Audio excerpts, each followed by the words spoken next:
Hello, everyone. I'm so glad to be here today to speak with you to start our February series with the lovely Dr. Faith Brown. Dr. Faith is amazing. She's going to have some amazing things to say. She specializes from our conversations in health and mental health. And I follow her posts. She's always saying something dynamic and great and just wonderful. And so I hope you get a lot from my conversation today. I am barefaced today, so I'm happily barefaced naked, if, exposing all of my vulnerability right now.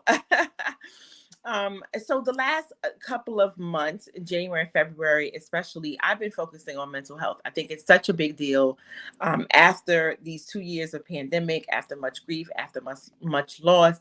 And now we have other things we're facing. After social justice issues came to forefront in these last 2 years, and now we're facing threat of war, right? And war among us, and maybe hitting our backyard in some type of way, even if it's a cyber attack or something. So I think that right now we are all consumed in some type of mental health semi-crisis, crisis, or we know someone who is suffering from mental health issues. So Dr. Faith, welcome.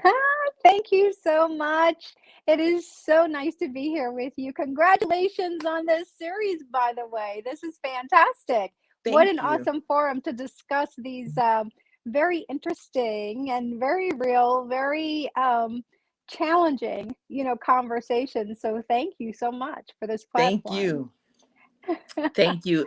I must say that this month has been even for me, before we were even beginning the show, we were talking about like some of the mental health issues I was struggling with, right? Trying to be a mother and managing everything, dealing with the pandemic, working on my PhD. So making sure, like, everybody says self-care is so important, but sometimes you don't even know where to go, where to start for self-care. You don't even know, like, self-care.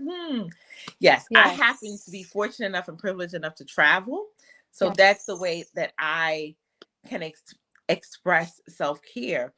But Dr. Faith, I just want to ask you, in your experience and what you do, how have you seen mental health come to the forefront, especially, mental health was already at the forefront before the pandemic, right? But even especially after the pandemic. Yeah.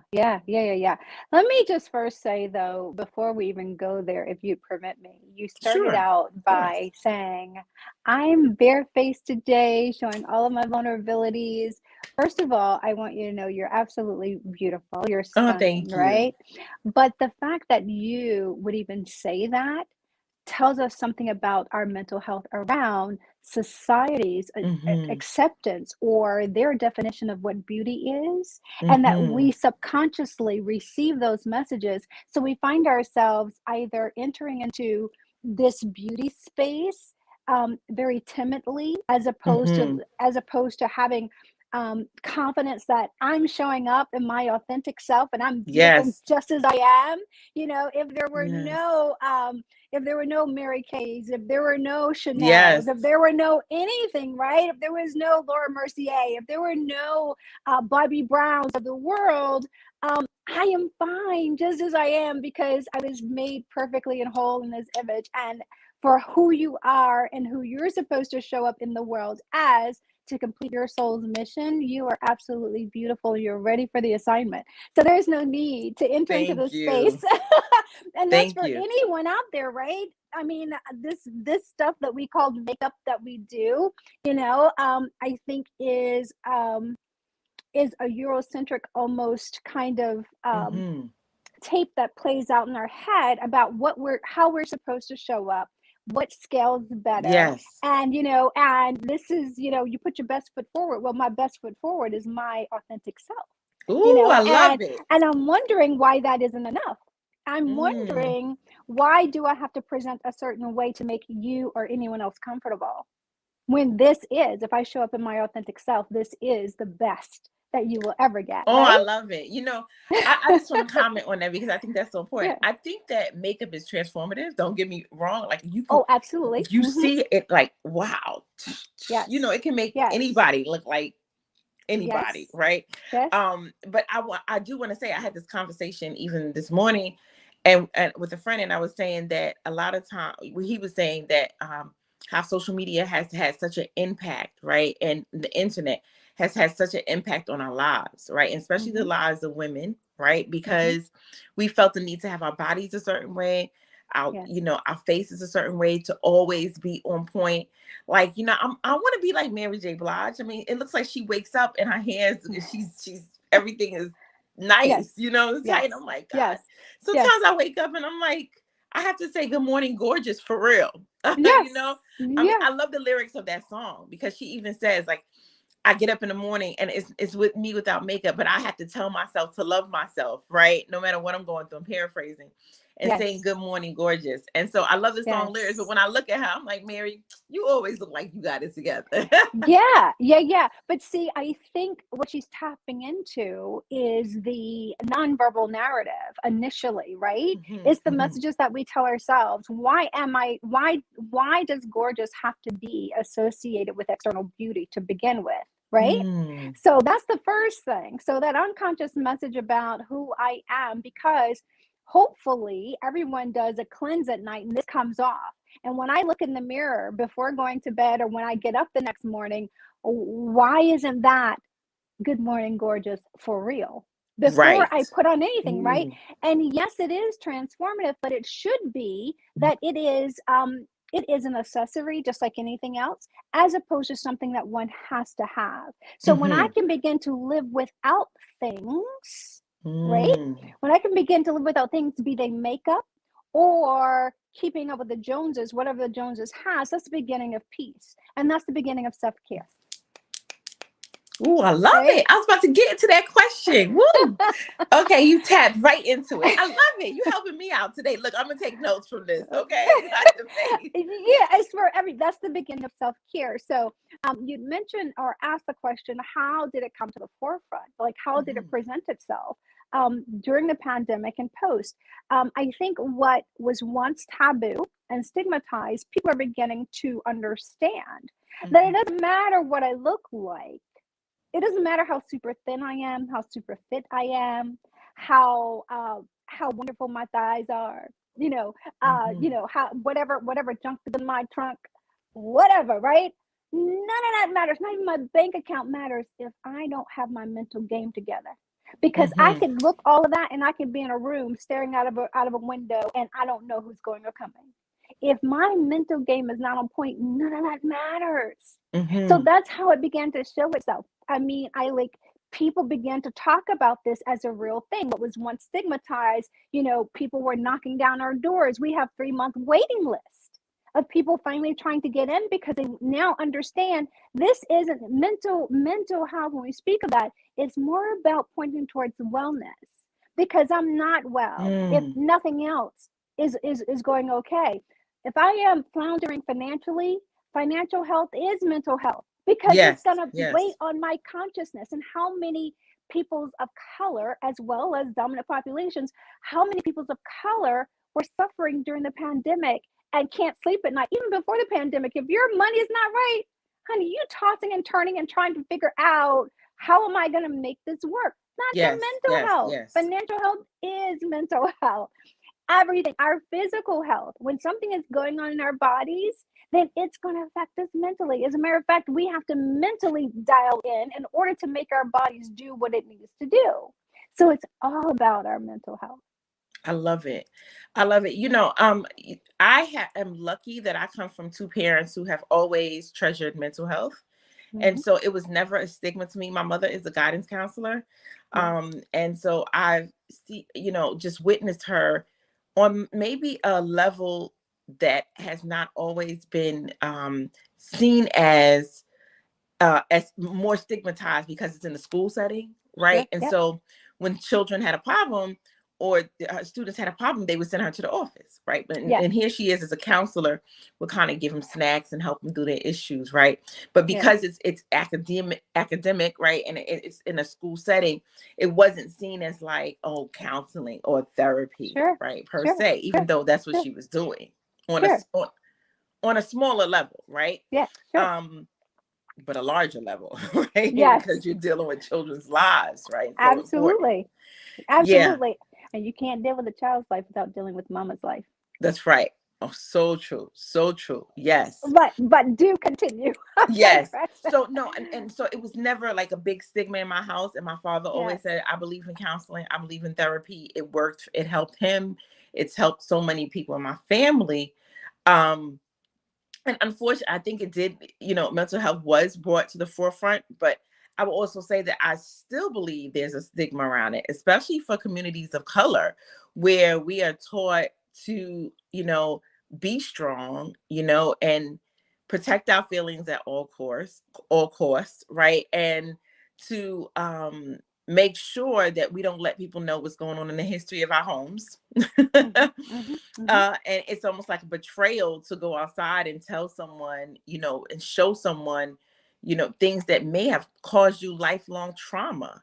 Hmm. And I'm so glad that in this hour, we are trying to break those stigmas, and really trying to say that, hey, it's okay to need help. And, it's okay to talk to someone. And it's okay if you cannot actually be self-actualized enough, right? To Sure. say, I need to just figure out, what am I doing with my life? Where am I going?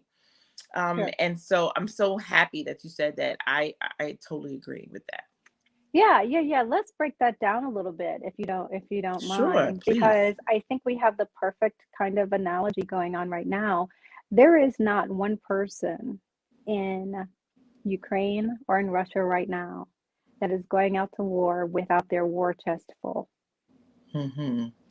Anytime we enter the world without our mental war chest full, we're not prepared for battle. So Hmm. when you talk about not letting anyone know what's going on up here, Yes. then we're really sabotaging ourselves, because otherwise we're saying we're the expert on the matter and we don't even know what the matter is, So good. right? When we say that um, we don't want to talk about it, we shouldn't talk about it, we're supposed to be strong, right? Well, if you know that you're faltering because there's something missing from your arsenal, we're Hmm. self-sabotaging because we don't even know what needs to go in our arsenal. Hmm. Hmm. All we know is to be quiet. So we will sabotage ourselves as a people, as a Yes. community. For what Yes. gain? For what gain? For Hmm. what gain? Pride goes before the fall. Yes. Pride goes before. So if it's for me to look the part, we should Hmm. have enough of that, because that has betrayed us in Oh and my of God, itself, it has right? betrayed all of us. Look what happened with the Miss Yeah, America. I'm thinking absolutely. about this, right? When you said look the part, beautiful, gorgeous, successful. She interviewed Denzel Washington, had it made, and then decides one day that she's going to take her own life, right? If that doesn't tell you that mental health transcends anything on the outside, you know what I'm Yes, saying? yes, Anything materialistic. yes. From, one of the things that really shook me up was the comedian that I liked. I forgot his name. Rob, he played in a lot of roles. And Robin Williams. yes, Robin Williams, right? Committing suicide, and I'm like, how can a man that's so funny, to me, and seem to be so much full of life, want to take their life, right? And then we had the guy who travels all over the world, which is like, to me, a health, that's part of my self-care. Like, please God, let me always be able to travel, and I had to redefine my own self-care after I'm seeing, Anthony Bourdain, right? Yes, Who's, yeah, met presidents, traveled the world, got to see people of all different cultures, right? Which is, he's full of exposure, everything you would say a well-rounded, human needs, right? To be grounded. And then he commits suicide. So it kind of, that shook up my whole thought process of what self-care should look like, right? yeah. Well, because it actually speaks to the external narrative. Everything you just said is everyone else's narrative on that person. It's Hmm. everything. It's the signals that we think the person is sending, which are all the trappings around success. When Yes. indeed, anyone who dies by suicide has had an internal narrative that's been going on that's incongruent with whatever the message is to the world, and that's on purpose. Miss America Mm. didn't wake up one day and just decide, I'm going to Hmm. die by suicide. And nor did Anthony Bourdain, nor did Robin Williams. There was an internal, the thing that you're saying that we want to keep, the mind. We don't want to let anyone know what we're thinking. That's Yes, the one yes, thing, right, that they're keeping hidden. And yeah, no one, except perhaps someone who has been given a terminal illness sentence, right, yes, yes, really yes. wants to die by suicide. And Right. even that population, the only reason that population, per research, decides to do it is because they want to do it on their own terms via preserving the preservation of their own dignity. Right? Mm-hmm, mm-hmm, Everyone else is just trying to escape pain. And that's the pain they're not showing the world. mm-hmm, So we mm-hmm, get to weigh in on what we think we see. Oh, it's the mm-hmm, trappings of success. She's beautiful. He's traveling the world. They've, interviewed mm-hmm. presidents. What are they worried about? I can't tell you the number of calls I got regarding Miss America. Yes, You go, but that's the external dialogue. That's the yes. perception. That's not truth. That wasn't her internal truth, So good. right? And for whatever reason, she did not reconcile that, because what we have to do is address pain. The dying by suicide is merely an escape.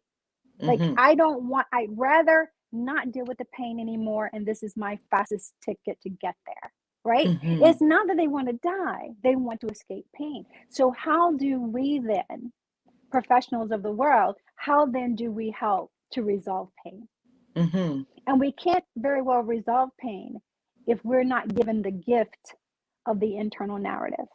Yes, yes. I love that. I love the fact that you said the internal truth and internal narrative, because I think that's become internal narrative. I love that because I'm not used it, but I will now that you taught me this. But the internal truth is something that I feel like we all fight with, right? Because Yeah. um, there's so much facade, right? There's so many people wearing the mask that so many times I found it hard for people to even know what their internal truth is. How do they even That's true. come to find out and discover what their internal truth is? What do you think about that? Yeah, oftentimes, we can all have what's called parental wounds, Hmm. wounds that we have encountered from our childhood, right? Be they conscious or unconscious. And sometimes it's the loss of parents, because not everyone grows up Yes, with, yes. biological parents, but there are childhood wounds nonetheless. And oftentimes we don't get to examine that or explore that until we're up against something that gives us pause to go, wait a minute, something isn't right, doesn't feel right. And then we're confronted with a decision. The decision is, are we going to talk about it, or are we not going to talk about it? Hmm.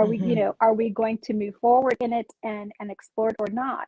And it's in the exploration, it's in the struggle, that Hmm. we actually get to discover who we are, right? Because there could be lessons that are conscious and unconscious. Let me just give you a brief story about that.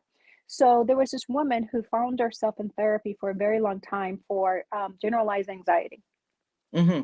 anxious about everything.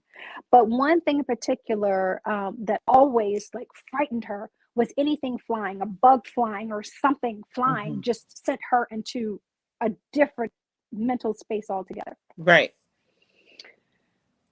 Doctor after doctor, therapist after therapist, no help, no resolve for this anxiety.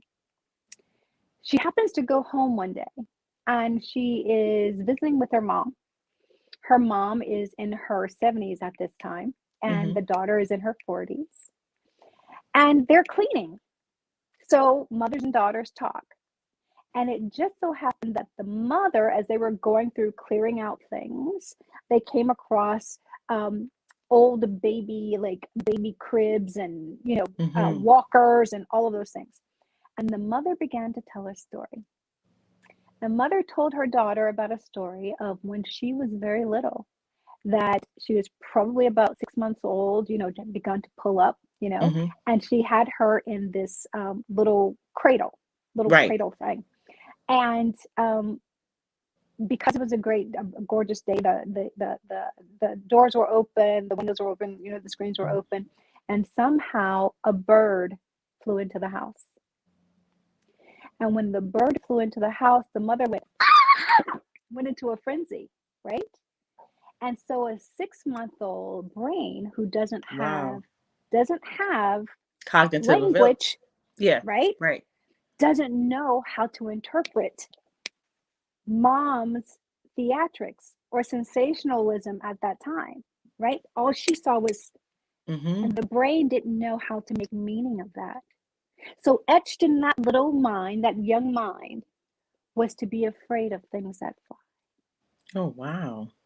So for That's 40 deep. years, that haunted her, an anxiety that was so strong that would stop her in her tracks, that Mm-hmm. medication could not resolve, right? Yes. But once the Yes. mother told her story, she went, oh, all of these years, you know? So it was so freeing and so liberating for her that Yes. she went, oh, no, it took her a minute to process through that, but it was Yeah. finally the answer. So there are Yes. these things that, as you stated, how do we even get to know ourselves, right? Mm-hmm. Sometimes we have to dig really deeply because there are stories there that we know about, some that we don't, some that our brain had actually like made up, like to Lock given out. us meaning, yeah, given us meaning for, so Yes. that we could Yes. move on in some fashion. So it's only when we decide to open up about that, right? She knew there was a problem. She was working with several therapists, right? That, of course, did not quite resolve the problem, but she began to tell it. So when she was with her mom, she was listening for the answer. That's When the good. student is ready, the teacher appears. So this came back to her, and it ended up being a very liberating experience. I So love we that. get to know ourselves when we begin to talk about it. And a therapist's job is not to give the answer. It's not Yes. our job.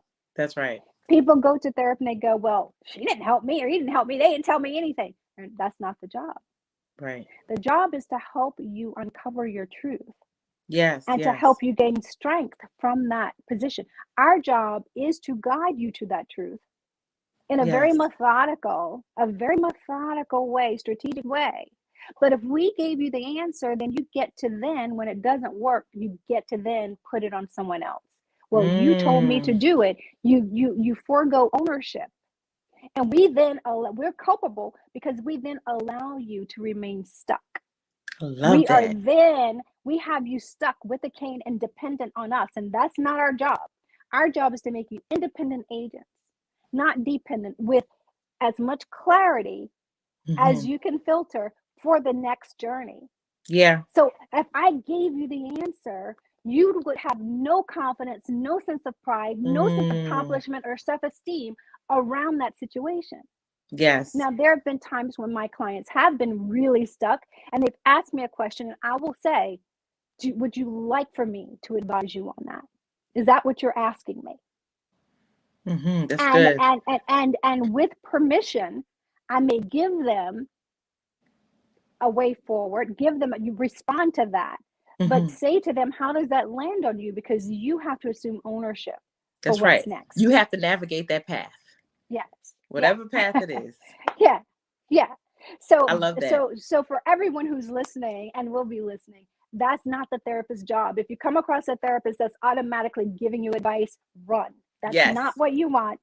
Although that's what you think you want, that's not what you want. You may want a coach, and a coach is not going to know what a therapist knows. So it's okay because I do both. I'm a therapist and a Me too. coach. I have a coach and a Depending on, therapy. Yes. yes, yes. So depending on where we are in this process, right? You need ownership because that is where the strength comes. The strength comes from the struggle. The strength Mm-hmm. comes from the striving. When parents oftentimes don't want their children to struggle. I don't want Yeah. them going through what I went through. I don't want that. And Mm-hmm. that's why we have a whole generation that's so codependent, who's not strong, Thank you. who don't have any confidence Oh because my they gosh. don't know the limitations of their own strength and what they And can do. and let me just jump in there because I have so Yeah. many things to say about what you just said. I think we do a disservice to our children, right? I mean, Sure. I'm a parent who's made many mistakes, so I am not being self-righteous in this situation. Sure. Sure. When we uh decide that we don't want our children to go through certain struggles, or we're going to protect them from everything, or we're going to be the ones, I'm going to be the one that they come to. No, it doesn't work like that, right? I No. see it with my students, my college students, and I see their whole demeanor when they've always been protected or sheltered, right? When everybody around them loves them, when they've never been taught to deal with conflict. One thing about my children that I think that I did, I've always said there's going to be conflict. So when they would go through something in school, okay, this is good. When they be coming back home crying, I'm like, this is good. What are you going to do about it? You can't control That's what right. they did. You That's can't right. control what they said. How do you That's right. feel? How does it make you feel? That's Do right. you think That's that's the right. truth about yourself? That's right. Right? Do you Exactly. believe what they said? Because they go, one time my son came home and said, they said my nose was big. I said, is that what you believe about yourself? Right. I said, because Right. the kid that I used to know used to be in the mirror dancing around talking about, I'm fine, I'm fine. He used to do that when he was little. Yes. Yes. I said, Yes. so did these friendships that you develop or lack of friendships now change your belief about yourself? Yes. That's good.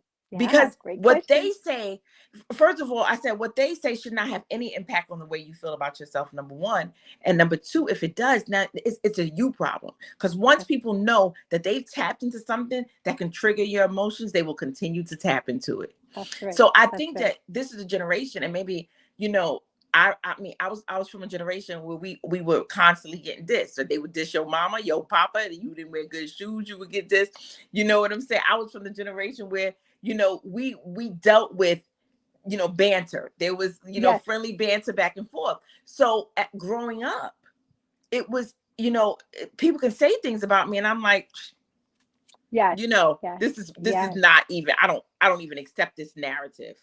That's Right? I right. don't That's accept right. that narrative, right? Mm-hmm. And because why? Because I was trained that this is That's right. something that is not the truth about myself. But I think That's right. this generation is so sheltered, and we protect it, and we've used political, um, you know, uh, what is it? Political correctness in a Yes. way to try to clock, to stop certain things from saying, and I don't accept this, and I want to be felt that they're so sensitive in a way where they've not been used to dealing with conflict and adversity and other things. I think that's so prevalent that we as parents, Yes. we have to prepare our children for the world, not for us. Say that again. That's right. Say that again. We Prepare have them to for the prepare world. our children for the world, not for us. That's right. That's right. And their worlds are getting smaller because Yes. of the internet. Their worlds are smaller. They connect with Yes. people from all over the world at any time. And so preparation for the world is key. Absolutely. Yes. Absolutely. I applaud you for that. Yes. Yes. I love that. I also want to mention something else. I was this month, and I want to get your response on this. I've been really working on, I've read Brene Brown books. I love her. Her, especially her discussions and her TED Talks on vulnerability. If you have not watched them, they are wonderful. I know you've watched them, Dr. Faith, but anybody who's has not watched them, really is missing something. She's great with that vulnerability.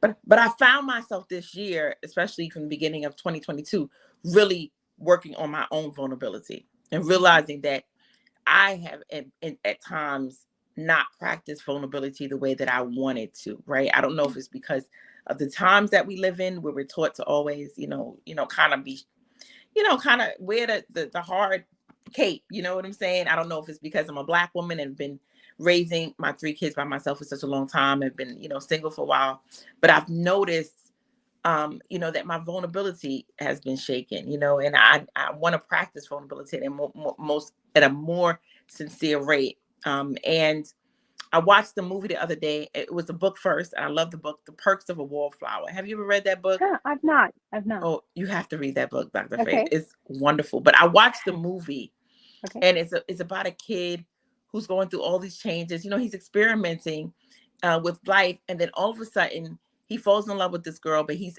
really a wallflower. Like he's really a standalone loner. Doesn't have a lot of friends, and then he falls in love with this girl. All his friends are leaving. They're going to college. They're in high school, and he's about to kiss this girl, and then all these old memories come back. That he was abused by his aunt, and he's forced to address this right when he's in a mental institution because he keeps on having this breakdown. He has these breakdowns, these anger episodes, and he kind of forgets what it is. And it comes back to the point that he was molested as a child, right? But he didn't Mm. remember it. This is something he blocked out of his memory. Um, and that's what really made me want to tap into vulnerability and really the exercise that human beings have in which they can block out pain and block out trauma, but it causes them even more trauma later on, us not being vulnerable, us not being able to tap into those things that really need to be healed. Sure. How do you deal with that? What advice would you give for that? Well, I think it's the beginning of understanding why is it that we would block something out to begin Hmm. with, right? And then why is Yes. vulnerability important? So at all costs, the body wants to survive. That's Hmm. the one thing that the body wants. And the Hmm. major organs in the body that control that are the brain and the heart. So we want to survive. And so it comes down to almost the survivors of the fittest, right? Survivors of the fittest are the ones who propel um, the, uh, the species forward. So we do what we have to do and adapt in all kinds of ways. We're very dynamic. We're Yes. very Yes. this brain is the fastest computer in the world. Yes. Yes. God equipped us with something and we don't even know how to decode it, right? But it is so that we can survive. So oftentimes things get packed way down, right, beyond our consciousness because we are to move forward. Then when the moment is right, it has a way of resurfacing because it is the universe way of saying, now it's time to deal with this so you can move Mm, forward. So it's a that's good. beautiful lesson, actually, Hmm. around how the universe and how God takes care of us because it is preparing us for the next leg of the journey. See, he was confronted with a kiss in the story, right? And then Hmm. all this Yes. stuff came up, right? Because now is the time for the healing. It Hmm. wasn't the year before.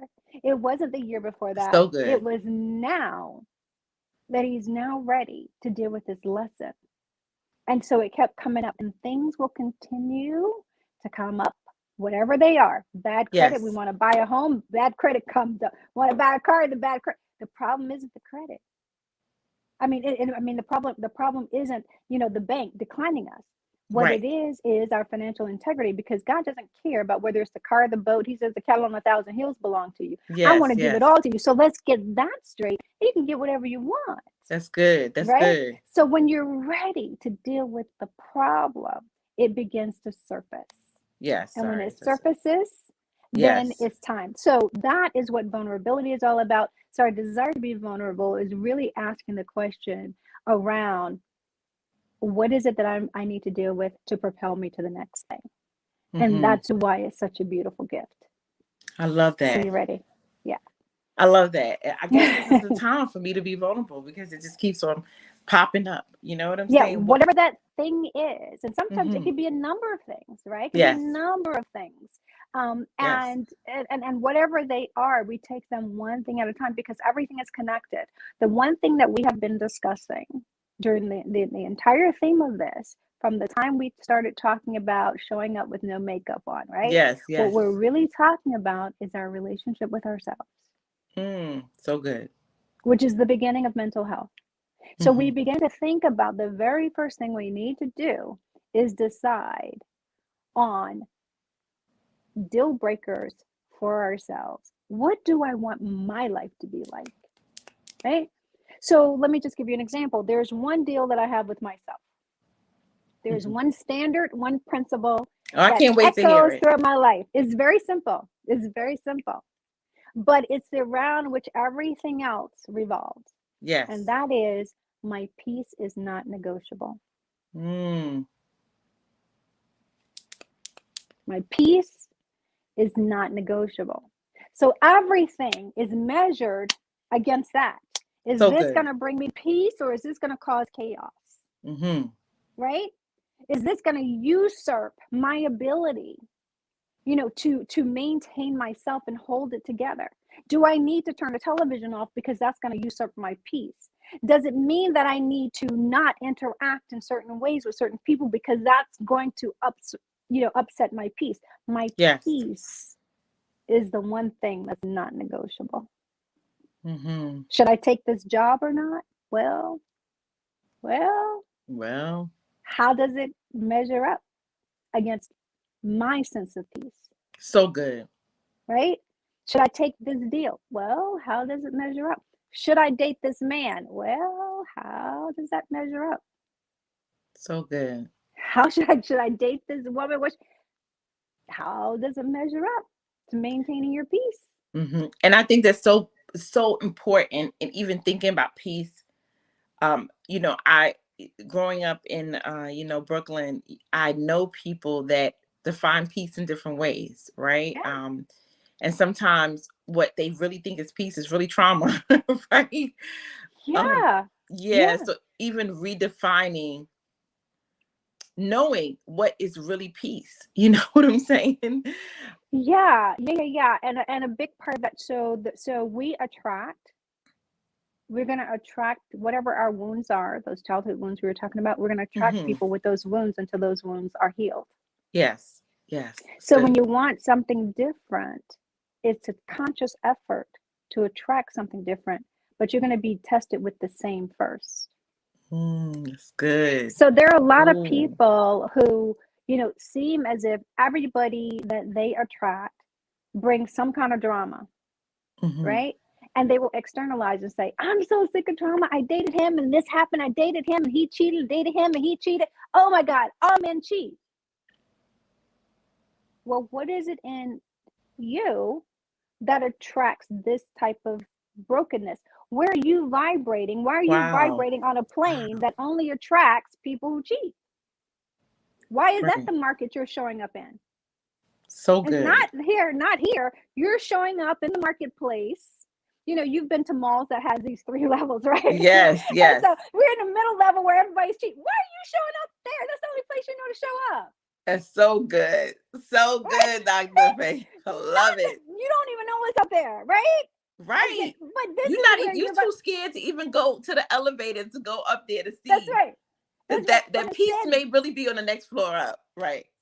but then you decide to sum everybody up and say all men cheat. No, everybody on your floor, right? Right.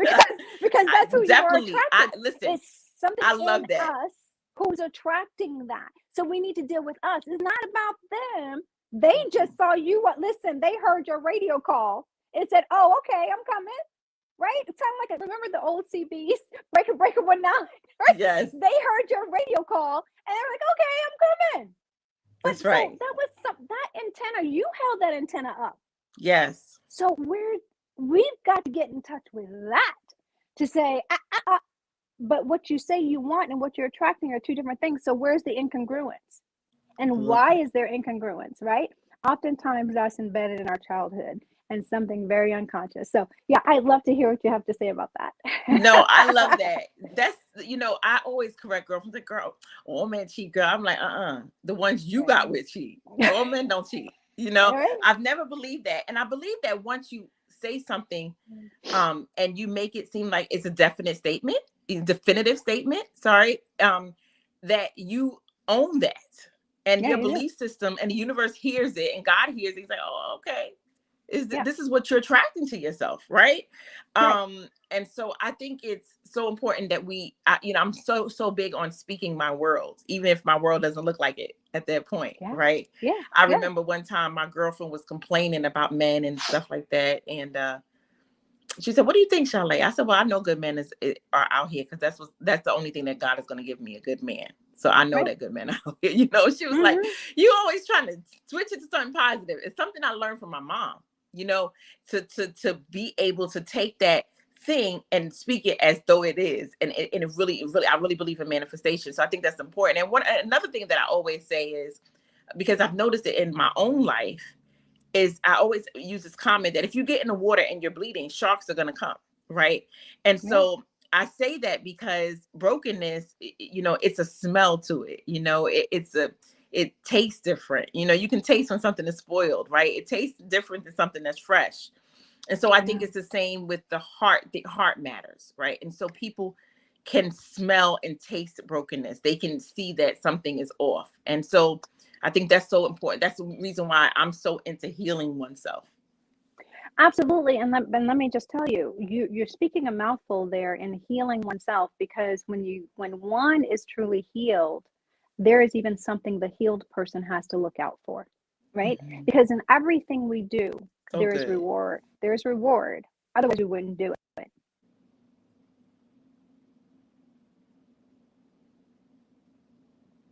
Oh, I don't know if your sound went out. Oh, wait, hold on one second. Yeah, I don't think your sound. Can you hear me? Wait, let me hold on 1 second. Let me see if I can bring you. Okay. I don't know if that. Can you hear me? Okay, I can't hear you. I don't know what happened. Yeah, maybe the viewers can hear you though. Now I can hear you. Yes, Can I you can hear hear you now. me? Great. Okay, yes, excellent. I'm so sorry. I have No. to apologize. I forgot to put this on airplane mode. Oh, me So I too. I forgot apologize. too. So I'm hoping nobody calls me either.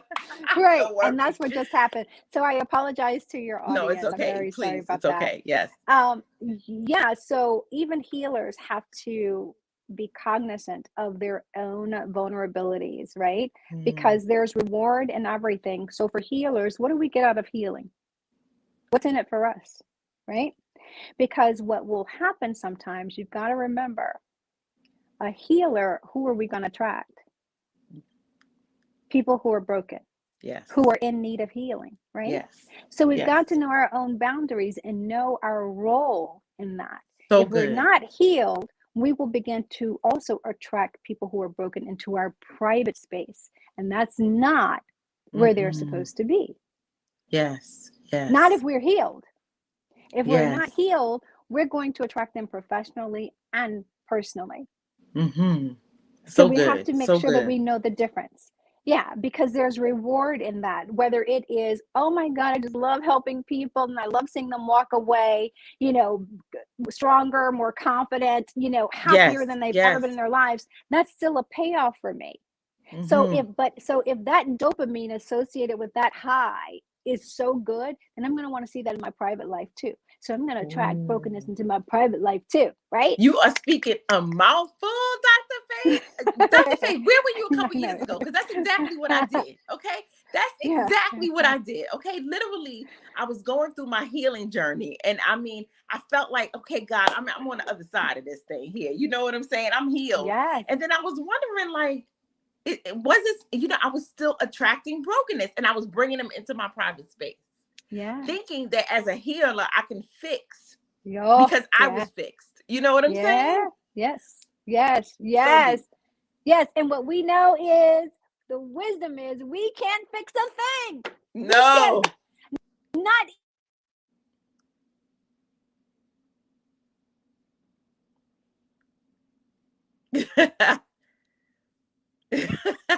I love it. Oh, I'm so sorry. No, it's okay. So yes, it's fine. Yeah, like the beginning of that wisdom is knowing that we can't heal a thing. Even an orthopedist, right. The best an orthopedist can do is set the bone, reset the bone. But the healing takes place outside of that, right? Yes. So yes. we can't do it. We can create the conditions for. We can create the environment for, right? Yes. But the work is done. When someone leaves my office, the work is done on the outside of my office, not in my office. I get to set the conditions for, right? That's why the person has to be self-motivated to heal. Like, and when someone comes into my office, there's an assessment, Shalay, and I promise you there's a scale that asks the question, on a scale of 1 to 10, how motivated are you to change? And everything under a 7 gets referred out. I can't really do anything with that. I cannot. Right? Either we're ready to move to the next level, or we're not. No matter how painful it is, or we're not. And it's okay that you're not. It's just that right here, right now, isn't the place for you. I need to refer you to where you can have a cathartic experience all day long or a contemplative experience all day long. That's just not here. I love it. And that's okay.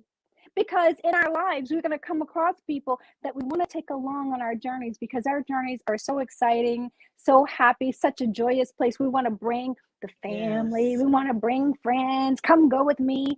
I'm flying to Europe, honey. Come go with me. And if they're not prepared for the journey, because everybody can't go where God is taking you. So if they're not complaining, honey, if they're not ready for the journey, by the time you land, that red carpet you have laid out, and the roles you have picking you up, taking you from point A to point B, with champagne, top of the line champagne, in the car waiting, and then the attendants are waiting, the butler's waiting at the door. they're going to complain about every leg of the journey because they're Mm. not ready to go where God is taking you. Oh God, talk about not ready. I have so many examples of me trying to take people on limos that they belonged in beat beat the Dodge Neon that I used to have. The red Dodge Neon. I bought years ago. I had a red Dodge Neon. And it used to rain inside of it when it rained. Okay. But it was Okay. yours. It was yours. Yes. Okay. And it was like, and when the day was too windy, I wouldn't want to drive it because I would feel like the car was tipping back and forth. Yes. Okay. Yes. And I remember those days, and I'm like, and so I love that because there's so many times I've tried to take people places and be like, God, I don't understand this. I'm giving them everything. I'm giving them world. I'm trying to show them something. I'm trying to expose them, and they don't even see it. They're complaining. They're treating me less than, Yeah. And it's everybody is not your assignment, and I had to learn that sometimes it will backfire on you when you try to take people in places that they are not ready for, or try to put people on your boat and they're not supposed to be there for whatever reason. They will try to drown you. You know what I'm saying? They will try to throw you off your own boat, right? And so that's so true. I love that. I love that. Yeah. But it's for their own survival. Mm-hmm. And in that is where we have to have compassion as Yes. opposed to disgust and hate, because it could truly turn to that. Like, wait a minute, I'm trying to do this for you and Yes. you are doing what to me, right? Yes. But there is limitation and pain. Yes. So for someone who's trying to Mm. bring you down, that's a person that's in pain, and we can have compassion for that pain Yes. as opposed to malcontent, Mm. because then we have more work to do. Yes.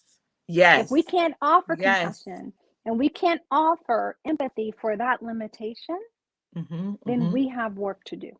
Yeah. I remember reading an article by Jay-Z, and it really messed with me because, Jay-Z talks about his father before his father, how he reconciled with his father who had never really been there for him, and he's found out his father was dying. And he said, he had to really forgive his dad, right? Understand where his dad came from, understand. And he had to try to find empathy for why his father did what he did, right? And in his last days, he was really there for him, even though he didn't deserve it, And Yeah. I love that story because I think it's something that shows growth, maturity, and it shows something about ourselves that we work on. I talk about empathy a lot, even in my dissertation. I'm big on empathy, and I know I've been tested in my own life to show Yeah. empathy and compassion for pain. And Yeah. to get to the point where even when I feel like people are hurting me or they've done something, to say, God, I don't know why that happened, but I trust you in this. And I say thank you for whatever the lesson was. Mm-hmm. Right. And so that has been my go-to. And I see myself releasing things much more because of that. And Sure. I think it helps you with your path of forgiveness. It absolutely does. There is no path without empathy. Yes. Yes. It's giving up the idea that, people could have done anything differently than what they did. Yeah. Yeah. We're all a compilation of our experiences, of our exposure, right? Yes. And we can easily step over into someone else's shoes and say, I would have done it differently, but you don't know the story. In as much as you think you do, you Yes. don't know the story. You don't know the internal narrative. You don't know the weightedness. And that's why even the word deserve is a very interesting word. That's a very interesting word. We toss it around. Oh, girl, you deserve that. Oh, you deserve. None of us have merited Deserve God's anything. favor. None of us have merited God's mercy. That's None right. of us have. None of us, right? Mm-hmm. Right? So, but if I learn to love you right where you are, Mm-hmm. right where you are, that says something about how God has dealt with my heart and healed my heart, and how I'm choosing to So allow good. that light So good. to come forth, to shine on someone else. Because at the end of the day, we're all but servants. We're all but Mm-hmm. servants. here to serve one another to the greater good. Yes. And sometimes that is abbreviated by our own past experiences. So we have to check ourselves because we can get Yes. real kind of, like bougie about it, right? Girl, Yes. please. Yes. I've been there, done that, got the t-shirt. Oh, but no. Oh, but no. Don't get too big for your britches, girlfriend, because you're going to be confronted with something else, right? That Yes. closely resembles that, because the universe has a way of bringing it right back, So bringing true. it right back around, Oh right? my To God. just see, to see, Yes. to just see, right? So our responsibility is to remain in a constant state of humility and gratitude simultaneously. There is balance Oh, I there. love it. There's balance there, right? Mm-hmm. It's not, which has nothing to do with confidence. It has Mm-mm. nothing to do with our ego, our healthy sense of our ego structure. But it has everything to do with reverence and knowing that but for the grace of God, right? I can't begin to think a thought without him. So I'm Yes. submitting myself as this vessel to be used in this moment. And I'm going Mm. to give it the best, because I'm trusting that in the next moment, he's going to give me what I need to create. He's going to give me what I need so that I can speak it. He's going to give me what I need so I can stand in the truth of that, right? But I'm a vessel. I'm choosing to be a vessel. And Mm. either you're going to be one for good or you're not. One for good or you're not. Mm-hmm. Yeah. Does that I make love it. sense? Oh my God, I love it. I love the fact that there's no in between in that. No, no, no, no, no, no. Either I'm going to Mm-hmm. love the all of you. I'm going to love the all of you, or I am not. People will say, I love you, but I don't like you too much, right? Well, actually, what we're saying is, I love the whole of the humanity of you, the whole of you who God made you to be. Your behavior at the moment, I don't particularly care for. Yes, yes, But make no mistake about it, I love you. I yes. love you, and that is okay. I love that. Oh my gosh. I want to close with a big issue because I think innately women, since the beginning of time are taught to deal with heart matters, right? Mm-hmm. And matters of the heart and matters of the, now I know these rules are changing daily, right? I see more men that are now dealing with heart matters and raising their children and just doing amazing things. And I want to just focus on mental health when it comes to men, because Sure. I think that, I look at people from my father's generation. Thank God my father is cultured and, he's really advocate of mental health. But I know so many in his generation that would never even think about it. Like, what? Sure. Sure. you Sure. know? Sure. And why is mental health becoming so important for men? Hmm. And why will it remain important for men? Well, that's a great question. I think whether something remains important or not has everything to do with the environment in which it is set in, Yes, the yes, environment that it is nurtured in. So long term, I don't know. I yes, can't really speak to it long term.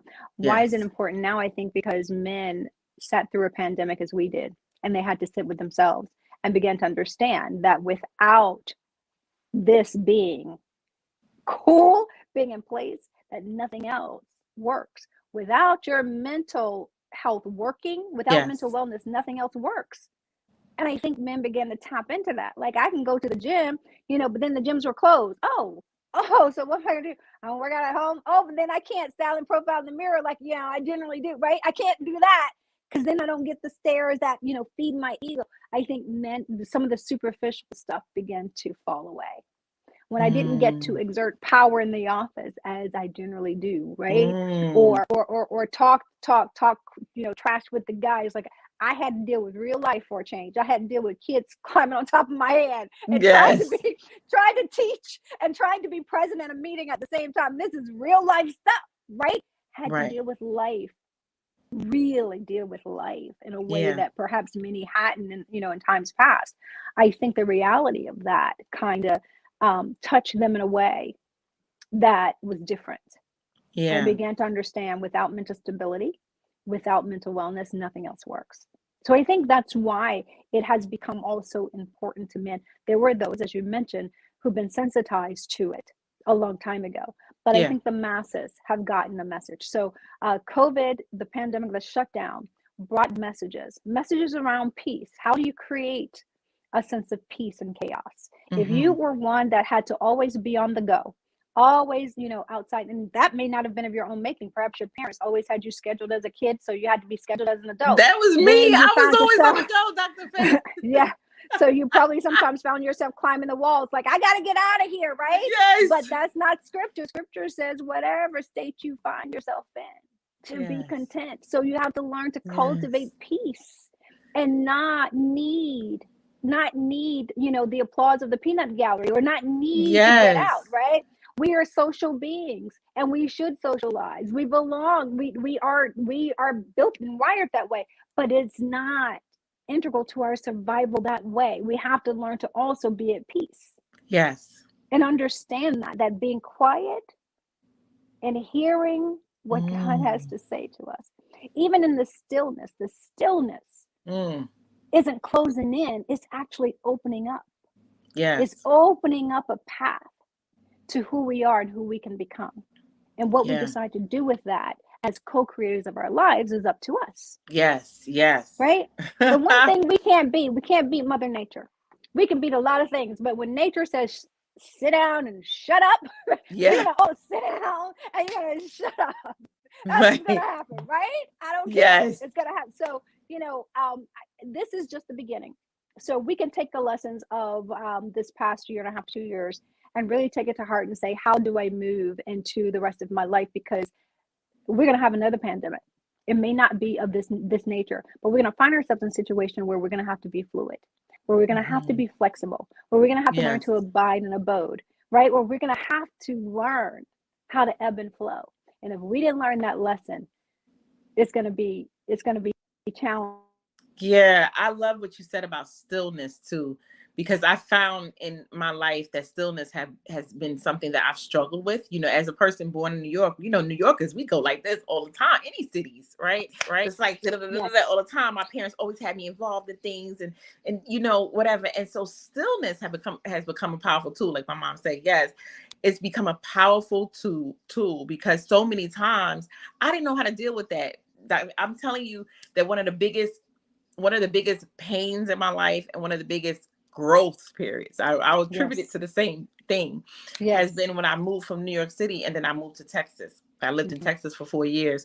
And I tell you, for the first week, I couldn't sleep because I was used to the noise and the, hearing the people outside, cussing and, that got me hearing the, people saying, hey, Jimmy, that, or the sirens or the police, that was helped me sleep at night, right? Because my window was right by the bed. The bed was right by the windows. I could hear everything, Yes.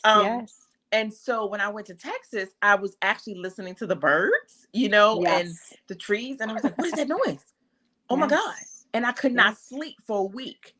And I will say, I went through some of the most painful experiences of my life in a place of solitude where I didn't have my parents, where I didn't have people that I loved, right? I moved to a place where it was just me, my husband, and my kids, right?